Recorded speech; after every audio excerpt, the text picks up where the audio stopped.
Ayan, ito. Ito posto ng mga DDS eh.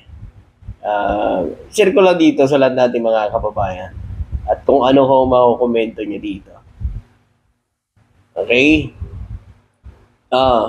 Ganito na sila kadesperado mga kababayan. Ah, dapat mag-take over na si Bibi Sara, maging maayos ulit ang Pilipinas. Wow! Galing ah. Unahin niya kaya muna ayusin yung sarili niya. Di ba? Naku sa kanya, ayusin niya muna yung sarili niya. Oh, ayun nyo na lang. Magsasalita, may katabi, may coach, may nagtuturo. Oh, mas maganda, ayusin niyo muna yung sarili niya.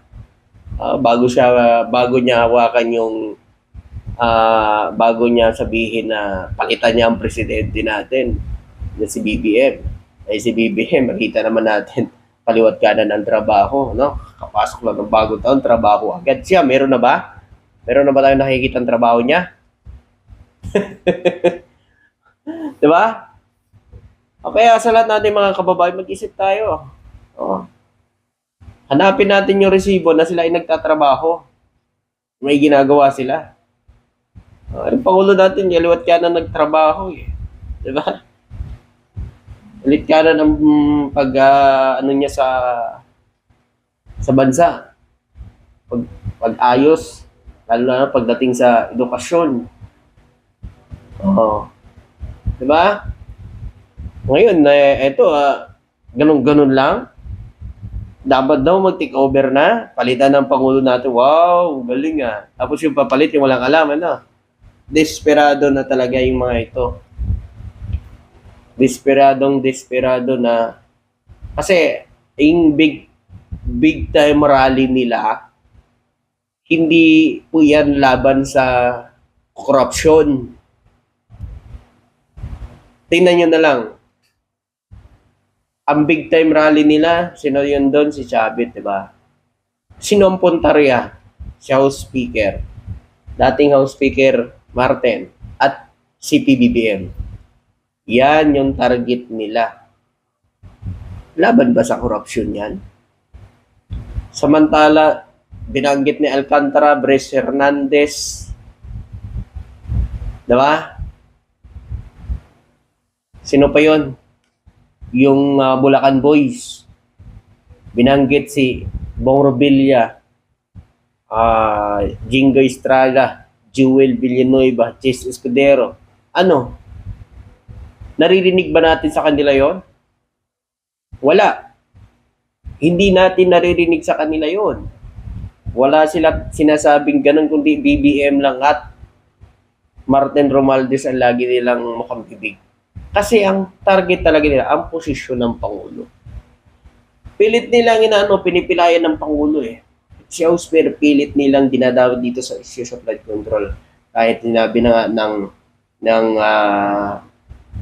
ICI na walang matibay na ebidensya na magdidiin kay House Speaker. Pilit nila mga kababayan, pipilayan nilang Pangulo eh. Kaso hindi lang nangyayari. Ngayon, gusto na nila i-take over, palitan ng presidente natin. Ako, mga kababayan, papalit tayong may sayad. Nako, mahirap yan. Patay na naman ang Pilipinas. May yung Okay. So, yan po. No? Ito pa. Ito, mga kababayan. Meron pa dito, sabi niya, Sabi niya dito, Ito. Kapag hindi kayang itago ang nakawan nila, gagawa ng bagong iskandalo at panibagong diversion. Okay. Alam mo talaga kung sino yung gumagawa ng ganyan, ibabato nila sa iba. Diba?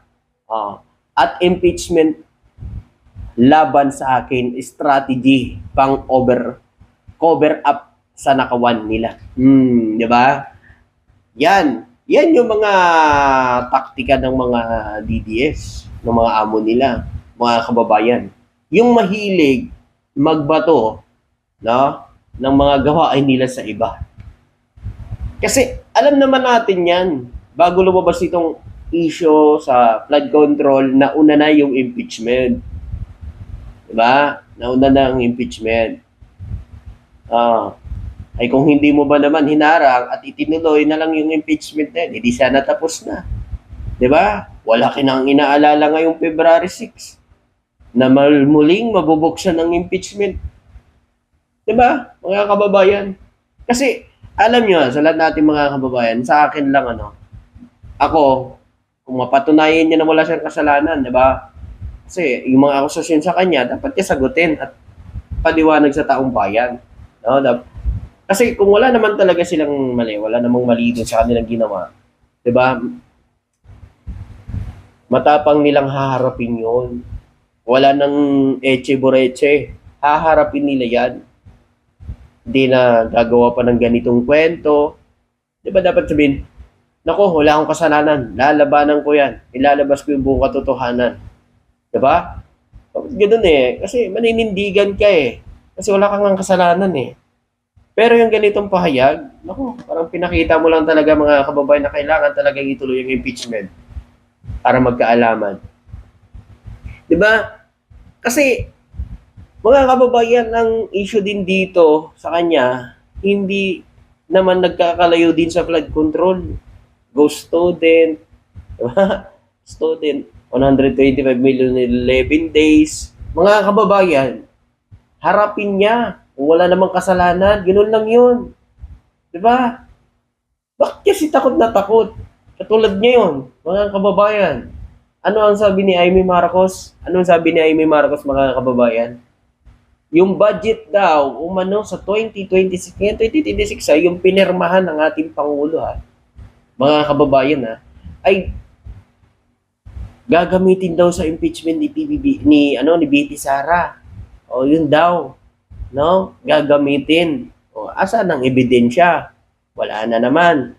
So yun yung ginagawa nila para i-make condition ng utak ng iba nating kababayan. At lalong malaso ng utak ng mga didiles. Di ba? Mind condition. Di ba? Kasi, alam niyo kasi, dapat lang naman talaga harapin niya kung wala naman siya kasalanan, di ba? Kasi, mga kababayan, kung hinarap niya dati yan, wala na. Tapos na. Diba? Tapos na ngayon. Paliwanag niya na eh. Nasagot niya na eh. Di ba? Ganun lang yan. Kasi mga kababayan, sa akin lang, ang impeachment, no, sa lahat natin mga kababayan, kung wala talaga siyang kasalanan, harapin niya yun. Patunayan niya. Kasi siya, mas lalo sa pagkakatiwalaan ng mga Pilipino kapag mga kababayan, napatunayan niya na wala pala sa kasalanan. Diba? Ganun lang yun. Mga kababayan. Kasi kung wala siyang kasalanan, mga kababayan, at mapatunayan niya na wala talaga siyang kasalanan, babango siya sa tao, mas lalo siyang pagkakatiwalaan nitong mga mga supporters niya, di ba? Mas lalong magwawala yung mga supporters niya kasi siyempre wala siyang kasalanan, di ba? Di ba? Mas masaya yun, mas maganda yun, di ba? Mga DDS na ganun na ipagmalaki yung inyong amo na, ay, panalo yung amo namin. Wala siyang kasalanan. Maayos ang kanyang patakbo nung DepEd Secretary. Walang mga ghost student. Wala itong 125 million. Maayos. With 11 days, maayos ang paggasto. Diba? Maganda yun. Maganda ipagmalaki yun. Pero paano kung hindi niya hinarap yung impeachment? Diba? Natatakot siya harapin. So, hindi mawala sa isipan ng mga tao yun. Na meron talaga.